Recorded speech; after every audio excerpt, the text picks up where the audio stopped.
wabarakatuh. Pertama-tama yang saya hormati semua peserta destinasi pada siang hari ini. Pertama-tama marilah kita mengucapkan puji syukur kehadirat Allah Subhanahu wa Ta'ala, yang mana pada siang hari ini kita bisa berkumpul melaksanakan destinasi dalam keadaan sehat walafiat. Dan yang kedua, semoga salam dan salam tetap kita ajarkan, kita berikan kepada junjungan kita Nabi Muhammad Sallallahu Alaihi Wasallam, Nabi yang telah memberikan tatanan dan tuntunan yang berupa agama Islam. Yang ketiga, saya sebagai pembuka acara dalam destinasi ini, yang tujuan dari destinasi itu sebenarnya adalah penyebaran informasi pengetahuan kepada halayak ramai. Dan kebetulan di sini adalah destinasi tentang budaya positif sekolah. Jadi kemungkinan artinya dari destinasi ini adalah penularan informasi yang positif dari satu sekolah ke sekolah yang lain. Makanya di sini ada beberapa bapak ibu guru dari lembaga-lembaga yang lain. Mungkin kurang lebihnya seperti itu. Jadi untuk lebih jelasnya nanti apa itu destinasi dan selanjutnya dan seterusnya nanti akan diterangkan oleh ibu narasumber, yaitu Bu Bulan dan Bu Ani. Seperti itu. Langsung saja, mungkin untuk pembukaan hari ini bisa kita mulai dari penjelasan para ibu-ibu JGB yang akan menjelaskan tentang destinasi positif budaya di sekolah. Mungkin itu dari saya terima kasih lagi atas kedatangan semuanya. Saya mohon maaf atas kekurangannya. Saya akhiri. Assalamualaikum warahmatullahi wabarakatuh. Assalamualaikum warahmatullahi wabarakatuh. Yang saya hormati Bapak Kepala Sekolah dan juga Bapak Ibu Dewan Guru yang telah meluangkan waktunya untuk bisa hadir dalam acara diseminasi disiplin positif di tempat kami ini. Saya ucapkan terima kasih. Yang pertama-tama, marilah kita panjatkan puji syukur kehadirat Allah Subhanahu wa Ta'ala yang telah melimpahkan rahmat dan hidayahnya pada kita semua, bahwa dengan karunia-Nya lah kita dapat berkumpul di sini dalam keadaan sehat walafiat. Dan juga tak lupa sholawat serta salam kita haturkan kepada junjungan kita Nabi besar Muhammad Sallallahu Alaihi Wasallam yang telah membawa kita dari zaman kegelapan menuju jalan terang benderang, yaitu berupa ajaran agama Islam. Bapak Ibu sekalian, pada kesempatan kali ini saya akan menyampaikan tentang diseminasi budaya positif.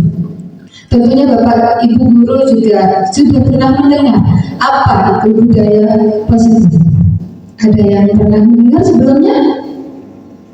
Oh, tadi sudah disampaikan di pembukaan ya, sudah benar ya. Untuk penjelasan selanjutnya saya akan memaparkannya. Silakan diperhatikan. Oke.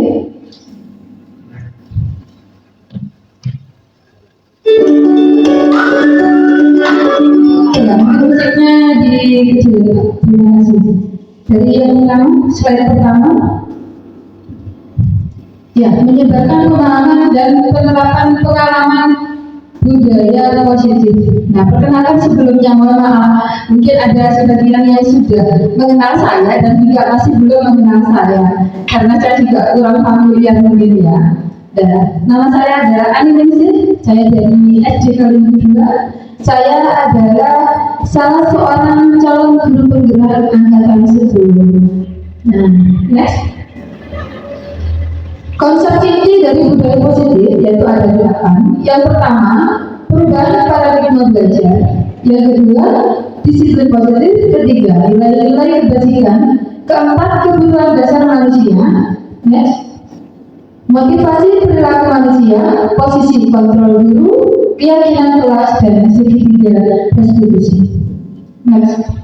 Tentunya Bapak Ibu, saya yakin bahwa penjenengan sebenarnya sudah pada tahu dan mengenal apa itu budaya positif, karena kita kan sudah diwajibkan untuk belajar mandiri di PMN, dan budaya positif ini adalah salah satu topik yang ada di PMN. Oh, atau mungkin ada yang masih belum mempelajari, mari kita belajar bersama di sini. Mungkin nanti bisa diterapkan pada aksi nyata kita selanjutnya, bisa kita buat aksi nyata di PMN pada topik budaya positif. Yang pertama, pembelajaran dengan paradigma baru. Jadi, pembelajaran paradigma baru mencakup pemetaan standar kompetensi, merdeka belajar, dan asesmen kompetensi minimal, sehingga menjamin ruang yang lebih leluasa bagi pendidik untuk merumuskan rancangan pembelajaran dan asesmen sesuai dengan karakteristik dan kebutuhan peserta didik. Jadi, dalam pembelajaran paradigma baru, kita memberikan kemerdekaan kepada peserta didik kita untuk belajar. Merdeka bagaimana mengatur diri sendiri. Nah, kita sebagai guru itu adalah penuntun. Jadi bukan penuntut Bapak Ibu. Kita menuntut peserta didik kita. Diibaratkan oleh Ki Hajar Dewantara, kita itu adalah seorang petani atau pekebun, bukan apa ya, yang merawat tanaman-tanamannya untuk tumbuh besar sehingga tumbuh maksimal. Kita tidak merubah kodratnya, tidak merubah kodrat alam maupun kodrat zamannya, tapi kita menuntut, kita memberikan pemeliharaan, kita memberikan pupuk, kita menyiraminya setiap hari dengan ilmu-ilmu, tetapi kita tidak merubah kodratnya. Jika dia itu adalah padi, maka biarkan dia tumbuh sebagai padi. Bukannya kita merubah dari padi berubah menjadi jagung, itu tidak mungkin Bapak Ibu. Maka dari itu, persepsi kita mengibaratkan bahwa peserta didik itu adalah selembar kertas kosong di mana kita bebas menorehkan apa saja di dalamnya, itu salah.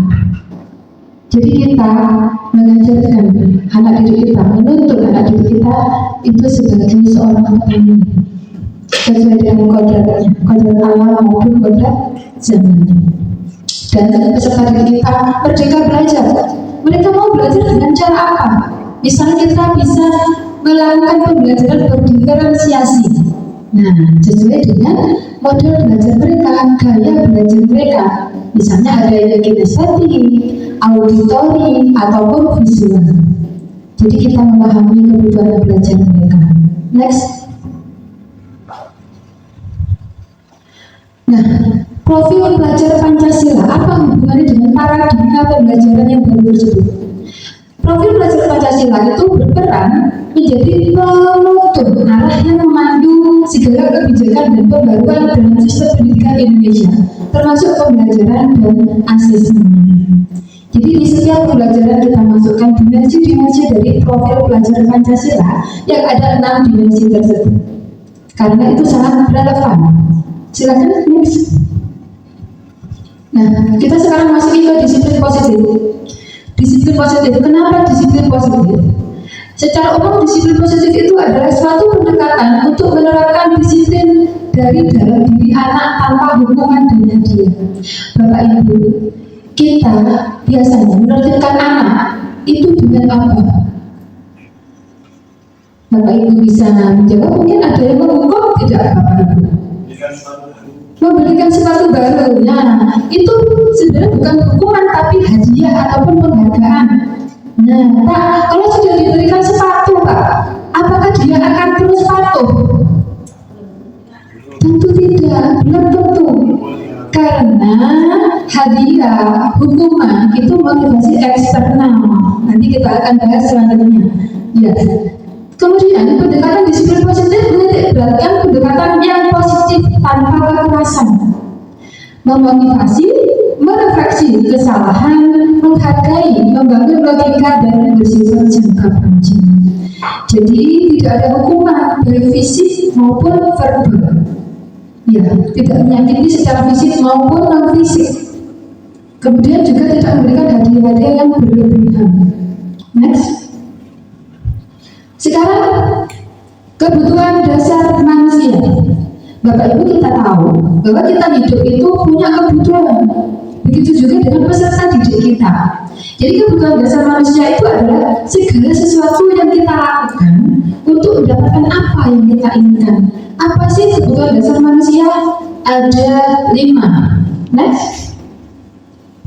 Ya, yang pertama yaitu kebutuhan untuk bertahan hidup. Untuk bertahan hidup, manusia membutuhkan makanan, pakaian, tempat tinggal, dan keamanan. Kemudian yang kedua, kasih sayang dan rasa ingin diterima. Mungkin kita tidak menyadari bahwa itu merupakan kebutuhan, tetapi pada dasarnya itu kebutuhan besar manusia, Bapak Ibu. Butuh kasih sayang, butuh untuk diterima, dipedulikan, berbagi, kerjasama, menjadi bagian dalam suatu kelompok. Seperti kita saat ini menjadi bagian dari satu kelompok, misalnya dalam lingkup lembaga, lingkup masyarakat. Kemudian yang ketiga itu penguasaan. Jadi di dalam diri kita itu ada kebutuhan untuk penguasaan. Salah satunya misalnya kita mempunyai harga diri, kita tidak ingin diinjak-injak harga dirinya, itu ada pada diri kita. Kemudian keinginan untuk dianggap, terus kadang juga ada keinginan untuk menjadi pemimpin, terus berprestasi, diakui dan diterima. Yang keempat yaitu kebebasan, bahwa kita punya kebutuhan dasar itu bisa bebas. Bebas apa? Mandiri, memiliki pilihan sendiri, mencoba hal baru dan mampu mengendalikan arah dirinya. Jadi tidak didikte oleh orang lain. Jadi kita bebas, punya kebebasan. Kemudian yang terakhir yaitu butuh kesenangan. Semuanya pasti butuh kesenangan ya Bapak Ibu ya. Karena kan kalau itu saja kita butuh kesenangan. Misalnya bisa dengan bermain untuk anak-anak kita, beserta diri kita. Kalau kita juga bapak-bapak, juga ibu juga butuh bermain untuk refreshing game, tidak apa-apa. Kemudian antusias dan pertemuan, masuk perlukan kita butuh tertawa. Itu juga termasuk kebutuhan dasar manusia. Yes. Motivasi perilaku manusia. Jadi motivasi perilaku manusia, motivasi itu dorongan. Ada 2, eksternal dan internal. Motivasi ekstrinsik dan intrinsik sama saja. Jadi motivasi ekstrinsik yang dari luar itu untuk menghindari ketidaknyamanan atau hubungan. Jadi dia melakukan itu, misalnya seperti orang peserta didik ini mengerjakan tugasnya karena apa? Biar tidak dihukum oleh bapak ataupun ibu gurunya. Jadi itu motivasi dari gurunya, otomatis dari luar. Kemudian untuk mendapatkan imbalan atau penghargaan dari orang lain, seperti tadi katanya Pak Samsul bilang ya, bahwa dikasih hadiah, dikasih sepatu, wah aku tak rajin lah, gitu, rajin belajar, prestasinya ditingkatkan biar dapat sepatu. Itu namanya motivasi ekstrinsik, motivasi dari luar. Kemudian ada motivasi intrinsik, untuk menjadi orang yang mereka inginkan dan menghargai diri sendiri dengan nilai-nilai yang mereka percaya. Jadi motivasinya dari dalam diri mereka sendiri. Menunjukkan motivasi intrinsik mana? Motivasi intrinsik inilah nanti yang akan menjadi dasar kita mengimplementasikan budaya positif di sekolah. Next. Nah, ini ada, tadi sudah saya sebutkan ya Bapak Ibu, ada hukuman, ada konsekuensi, ada restitusi. Jadi ada hukuman, ada penghargaan ya salah satunya. Nah, perbedaan ketiganya apa sih Bapak Ibu? Ya kan? Hukuman itu tidak berencana, tiba-tiba karena emosi biasanya ya Bapak Ibu ya. Emosi, ada anak yang tiba-tiba terlambat gitu kan. Jadi tiba-tiba saja tidak merencanakan, kita sebelumnya dukung aja gitu. Terus murid tidak tahu apa yang akan terjadi, sama muridnya juga tidak tahu kira-kira diapakan, tidak tahu. Kemudian bersifat satu arah, berupa hukuman fisik maupun psikis. Jadi kadang juga kan ada yang dipukul, kalau yang psikis mungkin nanti kamu itu diolok-olok, ya kan? Kok terlambat? Nah, itu juga cenderung menghukum, bukan fisiknya yang tidak tersakiti, tapi psikisnya, hatinya. Kemudian konsekuensi. Jadi kalau konsekuensi itu begini Bapak Ibu. Misalnya ada suatu peraturan kalau tidak mengenakan sepatu warna hitam, konsekuensinya adalah tidak boleh memakai sepatu sepanjang hari sampai pembelajaran berakhir. Itu konsekuensi namanya. Jadi sudah terencana sebelumnya. Tidak seperti hukuman tadi ya Bapak Ibu ya. Kalau hukuman tadi kan emosi sudah, jadi hukuman langsung aja sudah gitu. Tidak terencana dan tidak sepengetahuan sebelumnya. Anaknya tidak tahu kalau mau dihukum apa itu tidak tahu. Tapi kalau konsekuensi dia sudah tahu. Biasanya ada peraturan tertulis tata tertib seperti itu. Kemudian murid tetap dibuat tidak nyaman, tentu saja tidak nyaman karena ada konsekuensi tentunya tidak menyenangkan. Singkat guru terlalu memonitor murid itu gurunya menjadi terus sama muridnya. Yo, kalau dapat sepatu hitam, konsekuensinya nanti kamu tidak pakai sepatu sepanjang hari, sepanjang pembelajaran begitu. Dan yang ketiga itu restitusi. Restitusi itu proses menciptakan kondisi bagi murid untuk memperbaiki kesalahan. Proses kolaboratif yang mengajarkan murid untuk mencari solusi sendiri. Jadi kita menyelesaikan permasalahan itu tidak dengan dukungan, tidak dengan konsekuensi tadi, tetapi kita kolaboratif, bekerja sama dengan murid tadi yang bermasalah. Kita ngomong secara baik-baik. Ya, nanti saya akan jelaskan untuk tahap-tahap restitusi, segitiga restitusi namanya untuk yang selanjutnya. Next. Nah, kita sebagai guru Bapak Ibu mempunyai 5 posisi kontrol. Posisi kontrol yang pertama sebagai penghukum. Nah, tentunya Bapak Ibu sudah tahu tadi. Yang hukum, nah, orang salah, muridnya kalau salah kita menghukum. Itu posisi kontrol yang pertama. Posisi kontrol yang kedua, membuat merasa bersalah. Jadi misalnya gini, ya apa nih, saya kok tidak kerja sih, kok tidak kerjakan PR, nanti nilainya jelek. Kalau nilainya jelek, nanti bapak ibu guru yang kena marah sama bapak kepala sekolah. Iya, jadi dia kan merasa bersalah. Muridnya merasa bersalah, si membuat merasa bersalah. Kemudian posisi kontrol selanjutnya yaitu sebagai teman. Nah, sebagai teman, misalnya dia tidak kerjakan tugas. Jadi posisinya sebagai teman, ya sudah, kalau tak mengerjakan tugas, ayo sekarang tak bantu, untuk sementara tak bantu dulu, kan teman kan membantu temannya, tak bantu dulu kerjakan tugas. Nah, tapi nanti kalau sudah bisa jangan tugas, jangan lupa lagi ya dikerjakan sendiri. Nah, itu sebagai teman masih mau membantu untuk anak didiknya. Kemudian sebagai pemantau. Kalau pemantau itu hanya mengawasi saja berjalannya disiplin positif apakah sudah berjalan atau tidak. Mengawasi, pemantau. Yang terakhir yaitu sebagai manajer Bapak Ibu. Nah, di sini sebagai manajer guru itu berperan sebagai manajer yang menjembatani murid itu. Jadi dia tidak hanya sebagai pemantau, tetapi dia sebagai manajer. Ada kontrol di sana, ada kontrol, ada refleksi juga di sana, ada pemulihan. Jadi jika anak didiknya itu sudah melaksanakan disiplin positif sudah bagus. Jika ada penyeluruhan, ada kontrol di sana. Itu sebagai manajer. Next. Nah, keyakinan kelas. Apa hubungannya disiplin positif dengan keyakinan kelas? Keyakinan kelas itu adalah salah satu cara untuk kita dapat menerapkan disiplin positif. Keyakinan kelas itu adalah pernyataan-pernyataan yang disepakati bersama oleh guru dan murid. Jadi bukan gurunya yang membuat nih Bapak Ibu ya.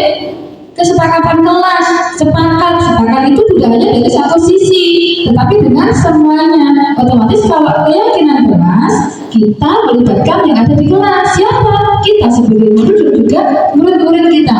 Kalau keyakinan sekolah, tentunya kita melibatkan semua elemen yang ada di sekolah, dari kepala sekolah, muridnya juga, guru-guru, teman sejawat, tenaga pendidikan, bahkan orang tua, komite dan wali murid bisa dilibatkan untuk membuat suatu keyakinan kelas.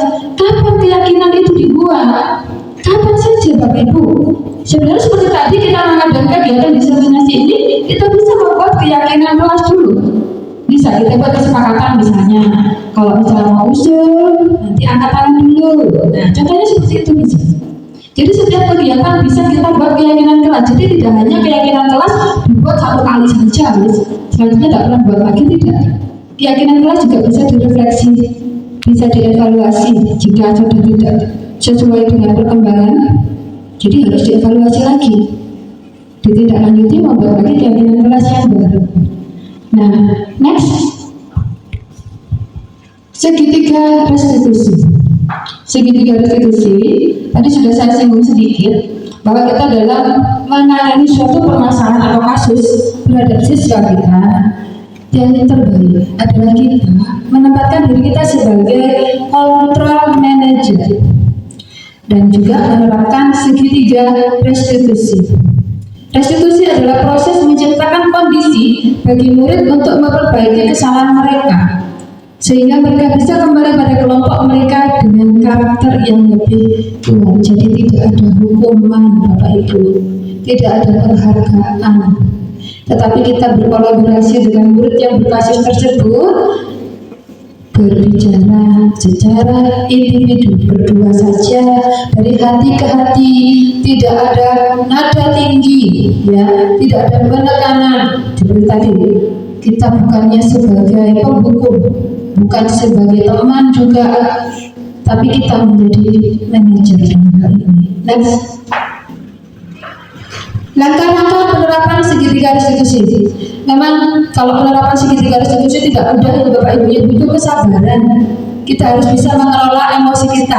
Bahkan sebenarnya awalnya mungkin kalau ada kasus, saya pengen menangani kasus dengan segitiga restitusi, tapi kadang kita terjebak dengan emosi. Ya, gede gitu ya, melanggar karena itu. Jadi kan kayak terjebak dengan emosi. Maunya segitiga restitusi yang dijalankan dengan kesabaran, tidak ada rasa marah, dan tidak ada hukuman dan tidak ada penekanan secara fisik maupun non fisik. Tapi ternyata kadang kita tidak bisa mengelola emosi. Itu yang jadi kendala. Kenapa? Karena langkah-langkah dari segitiga restitusi itu yang pertama itu tidak bisa dibolak-balik ya Bapak Ibu ya. Prosesnya harus urut. Jadi yang pertama menstabilkan identitas dulu, kemudian validasi tindakan yang salah, dan yang terakhir itu menanyakan keyakinan. Apakah itu? Caranya bagaimana? Untuk menstabilkan identitas. Nah, kita bisa mengatakan kepada peserta didik kita. Kita bilang kepadanya, berbuat salah itu manusiawi. Betul tidak Bapak Ibu? Betul, karena tidak semuanya itu sempurna. Manusia pasti melakukan kesalahan dan kita harus tahu itu. Jika kita menganggap orang yang salah itu orang yang paling buruk, melakukan kesalahan, paling buruk juga tidak termaafkan, tidak. Tetapi kita harus menyadari bahwa berbuat salah itu adalah manusiawi. Manusia tempatnya salah. Kita harus memastikan diri memaklumi hal itu. Kemudian tidak ada manusia yang sempurna, juga pernah melakukan kesalahan seperti itu. Jadi kita bisa bilang, oh iya anaknya dulu Bapak Ibu juga pernah lupa tidak mengerjakan PR kayak sampean. Bahwa juga saya juga mengakui bahwa saya dulu pernah lupa tidak mengerjakan PR, apalagi kalau sudah lupa Bapak Ibu tidak bisa itu katanya orang Jawa. Kalau Madura saya orang bahasanya gitu. Jadi tidak bisa itu, namanya juga lupa, tidak bisa itu. Kita harus bisa memaklumi.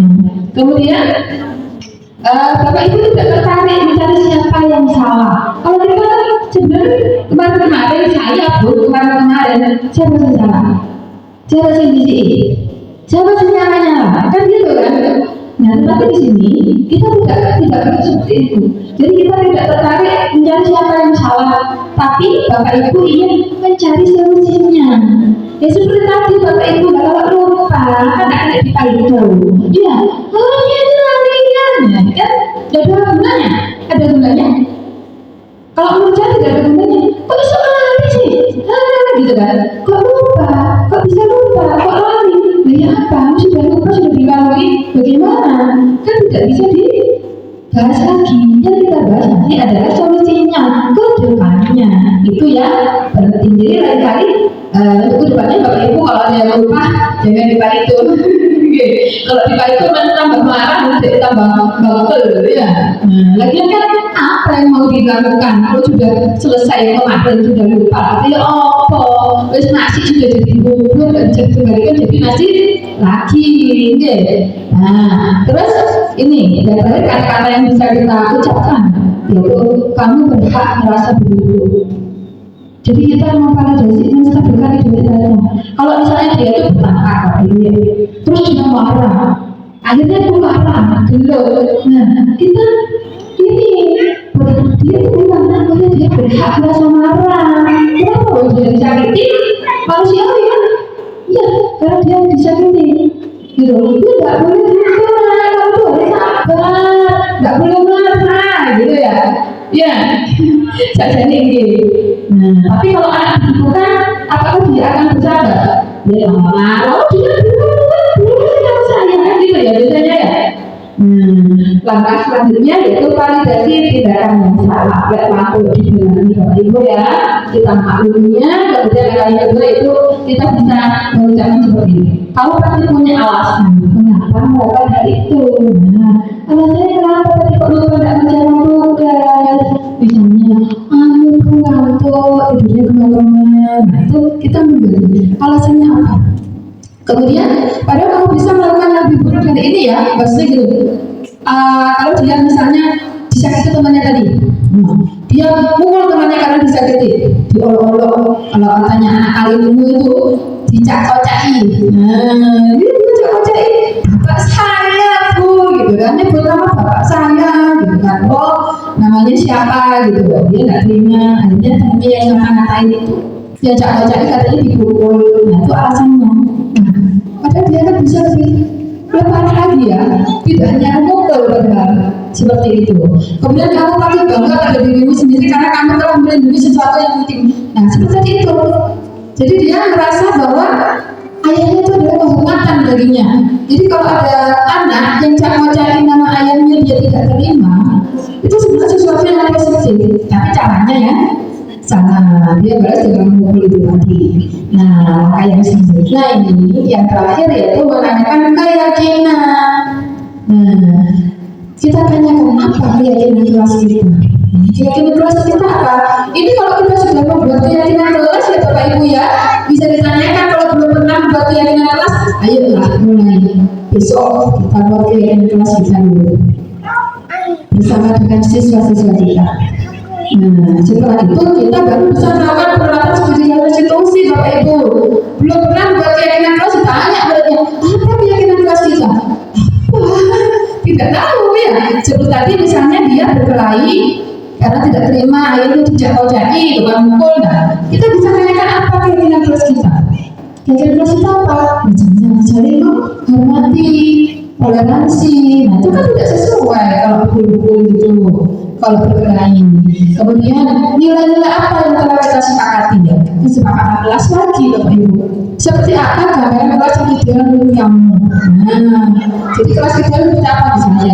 Yang bersih, yang rapi, saling menghargai, sebagai kolaborasi. Ya. Terus kamu mau jadi orang yang seperti apa? Nah ini yang penting. Kamu mau jadi orang yang seperti apa? Maksudnya kedepannya Bapak Ibu. Kedepannya, kalau tadi jangan lupa tidak mengerjakan tugas, ya. Kemudian kita menstabilkan identitasnya itu, kita maklumi kesalahannya bahwa setiap orang bisa lupa, salah, tidak mengerjakan tugas. Yang kedua, kemudian kita memvalidasi tindakan yang salah, bahwa tindakannya sebenarnya itu salah, ya, karena sudah tidak mengerjakan tugas, tidak patut pada perintah guru. Kemudian yang terakhir yaitu tadi selanjutnya bagaimana apa yang bisa dilakukan untuk memperbaiki kesalahannya. Nah, seperti itu. Jadi segitiga resolusi, walaupun dia sudah melakukan kesalahan, kita tidak melakukan, kita tidak menjustifikasi, tetapi kita melakukan pendekatan. Tentunya dengan senyum ya, jangan emosi ya. Itu tadi kalau saya bilang kegagalan kita menerapkan segitiga resolusi itu emosinya kita lalu dengan emosi. Iya, biasanya saya sendiri, jadi ketemu orang lain. Saya sendiri, kita juga suka emosi, ya Allah, gitu. Kadang ada yang nyakit tangannya, terus kan kasihan temennya, gitu kan. Kita jangan sampai terjebak pada hal itu. Posisikan kita pada posisi kontrol manager dan penerapan segitiga restitusi. Next. Nah, ini yang bisa saya tambahkan Bapak Ibu. Untuk penerapannya, untuk aksi nyatanya, ya tentunya kami sudah melakukan aksi nyata sebelumnya, tetapi akan disampaikan lebih lanjut oleh Bu Wulan Widya Stuti untuk penerapan disiplin positif di sekolah. Waktu dan tempat pada Bu Wulan Widya Stuti, kami persilakan.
Waalaikumsalam Iqbal. Ya, silakan duduk.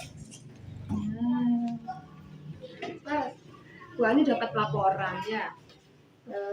Katanya Iqbal kemarin pada saat upacara bendera tidak memakai kaos kaki. Iya.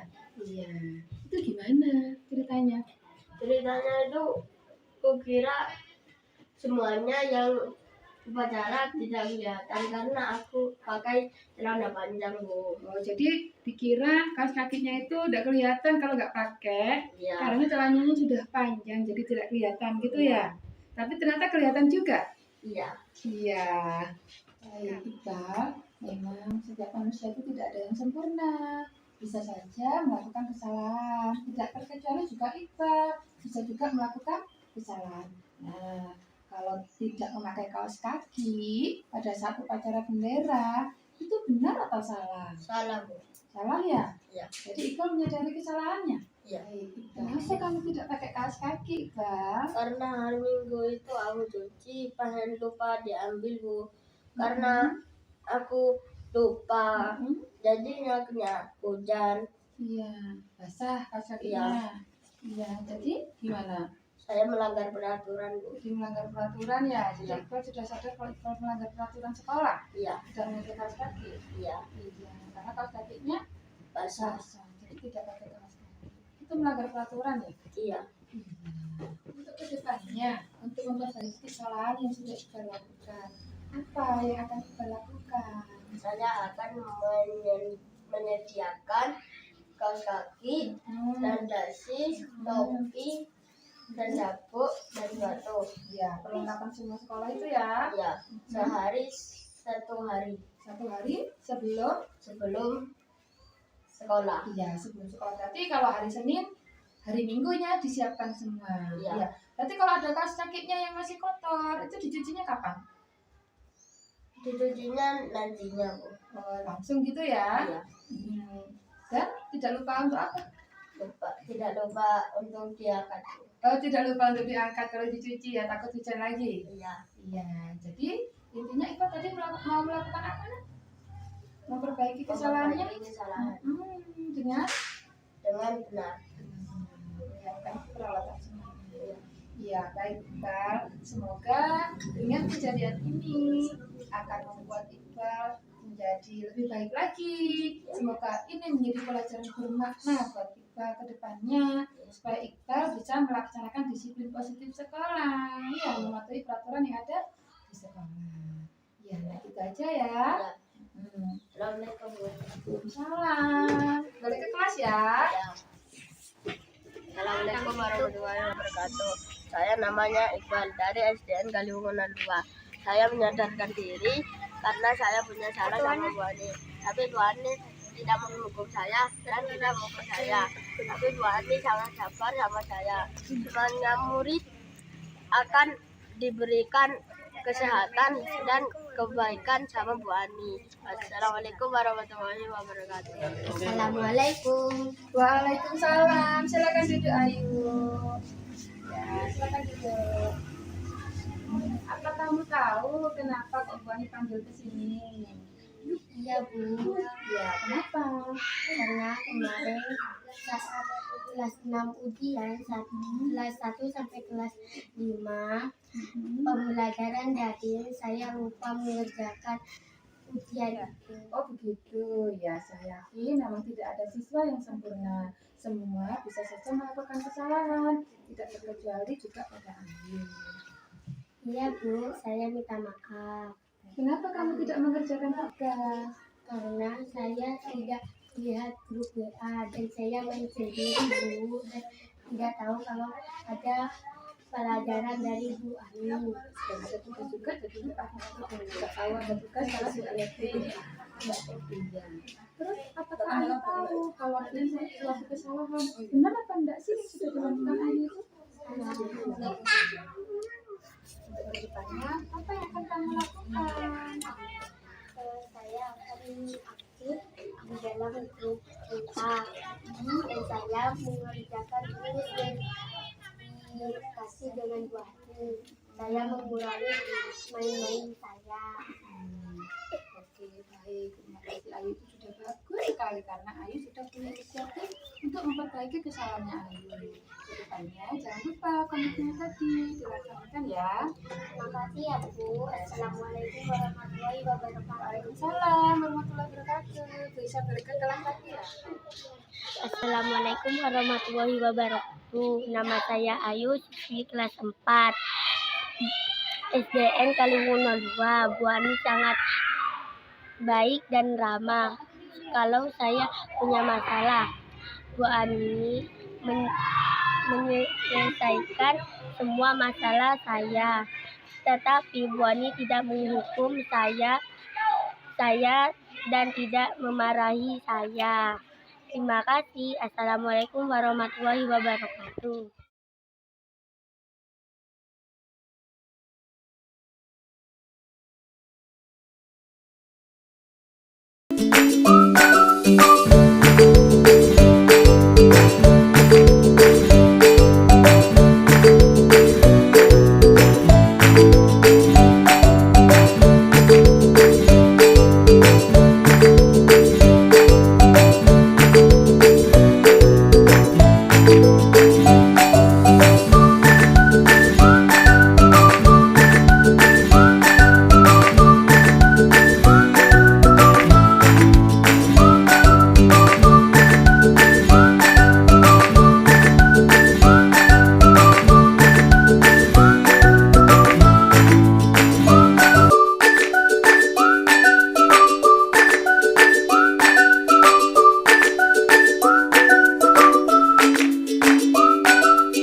yang saya sengaja, yang kita sengaja atau tidak sengaja, saya mohon maaf yang sebesar-besarnya.